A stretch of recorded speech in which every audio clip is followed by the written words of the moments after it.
The LFO, or low frequency oscillator, is probably the most common way to automatically modulate a parameter of your sample or synth layer. Low frequency oscillators are oscillators that you don't hear directly. You hear the effects of them. So instead of hearing this sine wave that the LFO is using right now, that type of shape, you'll hear the effects of that sine wave on something else. It's a great way to take the modulation out of your hands and put it into something automatic so that you don't have to worry about doing it.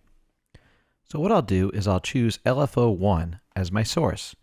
I have 6 LFOs to pick from in this layer. Now I have to pick what do I want to modulate. I want to make it modulate something that you can really hear. So I'm going to choose the oscillator sample timbre. Now you'll notice right underneath the target value is moving, even though I'm not doing anything or touching anything. And that's because the LFO is at work. I can adjust the rate and make it go faster, and the depth to make it go deeper. So I can have it modulating really far, 100% of the way, or modulating just a little bit. So now as I play,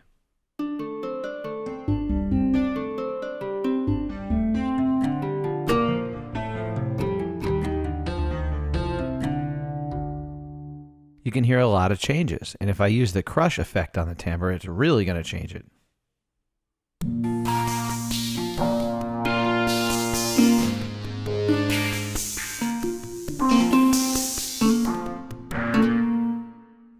Now you can have different LFOs doing different things. So if I wanted to test this against another value, another speed or something like that, I could go to LFO2, choose a really fast rate, change it from a sine wave to more of a sample and hold setting.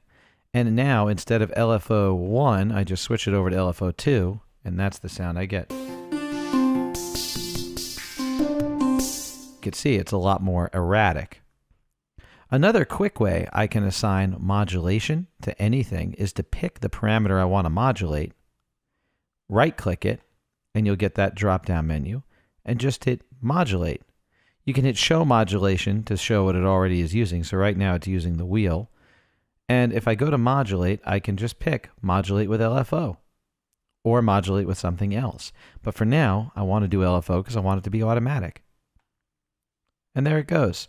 It even opens up the modulation zoom menu here, and I can pick which LFO is going to do it, which is also pretty cool because then you can just compare your LFOs to each other.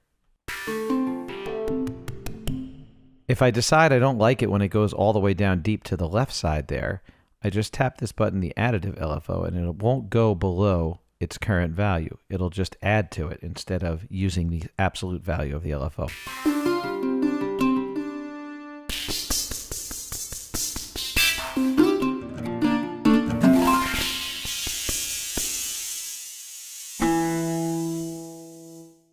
Pretty neat stuff. The LFO is a great way to modulate your sound without you having to take your hands off the keyboard to do it yourself.